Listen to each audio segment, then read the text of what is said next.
Cora Trask walked into the Halstead ranch house at 4 in the afternoon on a Wednesday in September, with her one carpetbag in her hand, and found the man she had come to marry lying on the parlor floor, with a splint on his right leg and a half-empty whiskey jug in his left fist, and she set the carpetbag down carefully and rolled up her sleeves. She said, in the plain, honest voice her Kentucky mother had raised her to use in an emergency, "Mr. Halstead, please give me the jug. Please tell me what happened. Please do not speak more than one sentence at a time." Ash Halstead, 32, sun-brown, gaunt around the eyes, in a plain wool shirt and canvas trousers cut off at the right thigh to accommodate the splint, looked up from the parlor floor with the plain, honest, half-focused shame of a plainly honest man who had, 3 days back, been thrown from a green horse against a corral rail and had, since then, been unable to walk, unable to work, unable to think, and unable, plainly, to remember that on the noon stage of Wednesday afternoon, Miss Cora Trask of Louisville, Kentucky, had been arriving at the Halstead Ranch to marry him. He said, "Ma'am." Cora said, "One sentence." Ash said, "Ma'am, I forgot." Cora Trask, 29, plain-featured, brown-haired, in a plain gray traveling dress, took the whiskey jug out of Ash Halstead's left fist and set it on the small parlor shelf.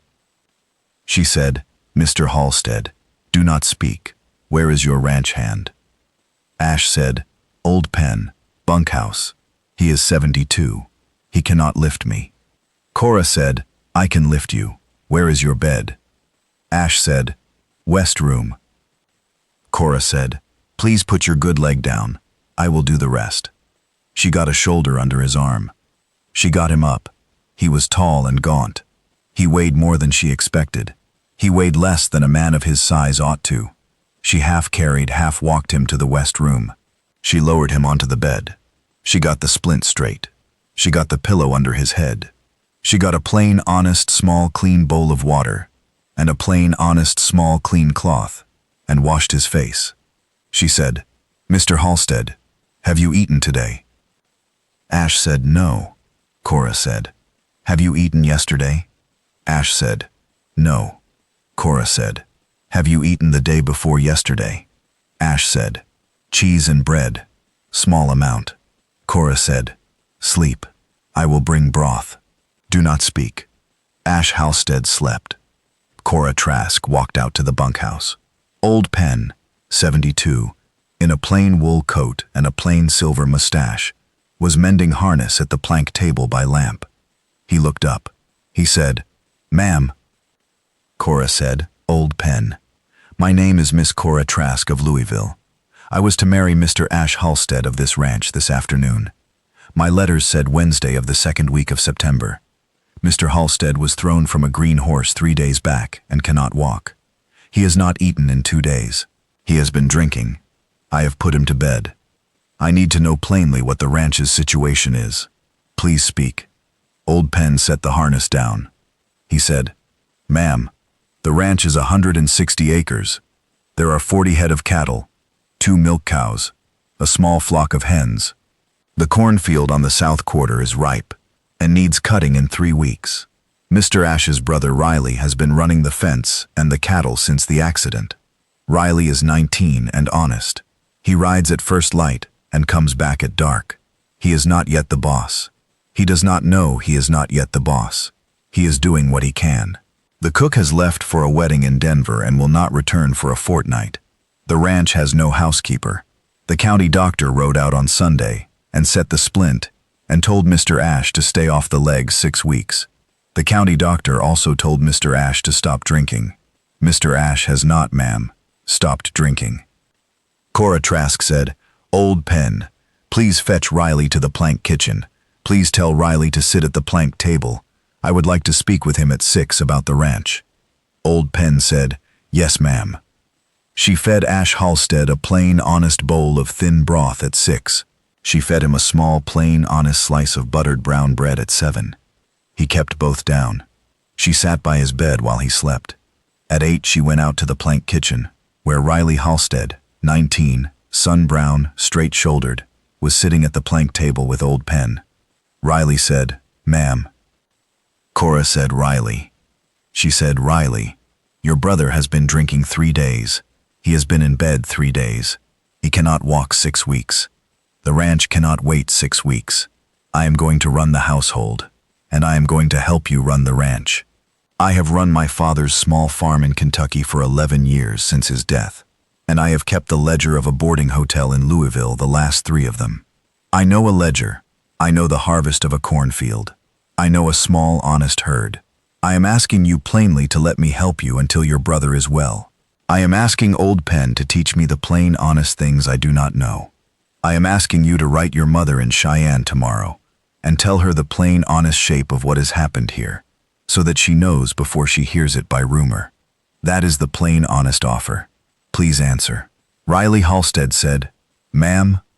Old Penn said, "Ma'am." Cora said, "Please answer." Riley said, "Yes." Old Penn said, "Yes." She ran the household. She kept the ledger. She fed the crew, 3 hands and Old Penn and Riley, a plain, honest supper each evening. She fed ash broth twice a day and thin oatmeal thrice. On the 4th day, she took the jug of whiskey from the parlor shelf and emptied it into the wash basin and told Ash Halstead plainly that she would not be bringing him another. Ash Halstead, on the 4th day, was well enough to say plainly, "Ma'am, thank you. I have been meaning to ask you to." She wrote his mother in Cheyenne herself. She wrote plainly. She said Ash was injured but recovering. She said Cora had come out to marry him, but that the marriage had been reasonably postponed until Ash was well enough to walk to the courthouse. She said Ash's mother was welcome to come out for as long as she needed. She said the ranch was in plain, honest hands.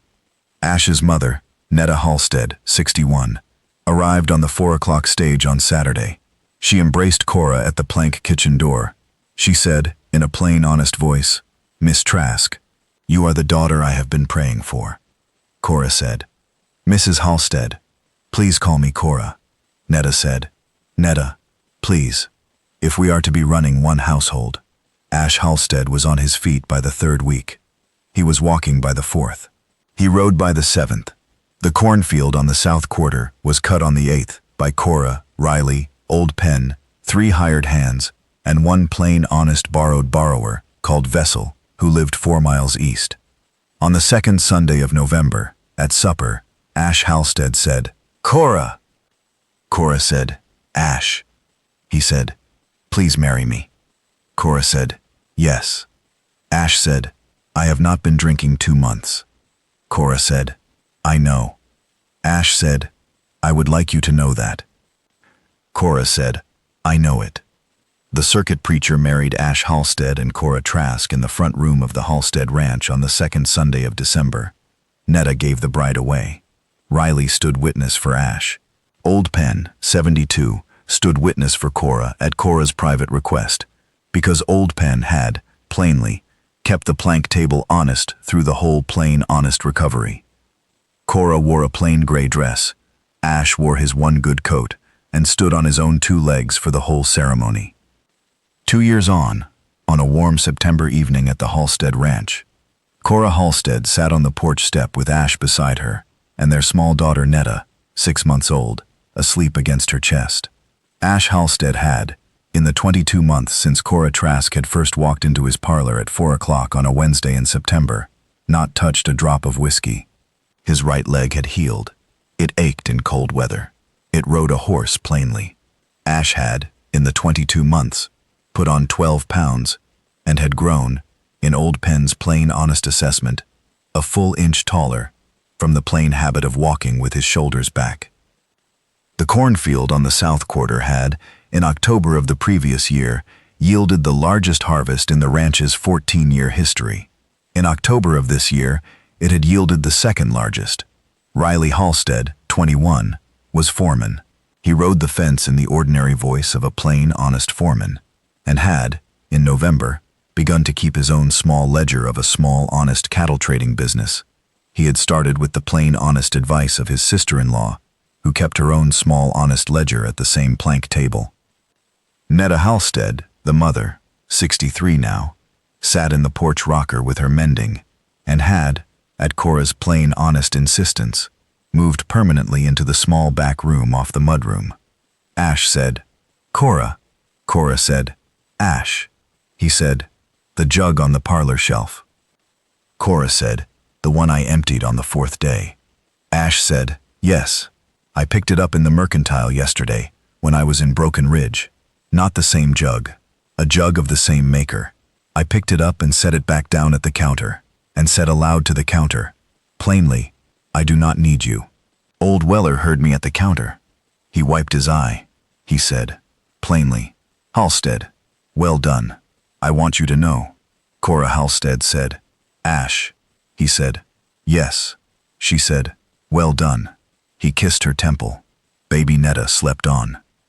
And Cora Trask Halstead, who had walked into the Halstead parlor at 4 o'clock on a Wednesday afternoon in September, with her one carpetbag in her hand, and had found the man she had come to marry lying on the plank floor with a splint on his right leg and a half-empty whiskey jug in his left fist, put her cheek against her husband's shoulder and understood that the good, slow country had, in its good, slow way, arranged a plain, honest green horse to throw a plain, honest man 3 days before her stagecoach was to arrive, and had, on the strength of one plain, honest emergency at one plain, honest parlor floor, given her back not just her Kentucky farming and her Louisville ledger, but the whole rest of a household at the Halstead Ranch, under a plain, honest husband, her own plain, honest hands, at 4 in the afternoon on a Wednesday in September, had lifted off his own plank floor.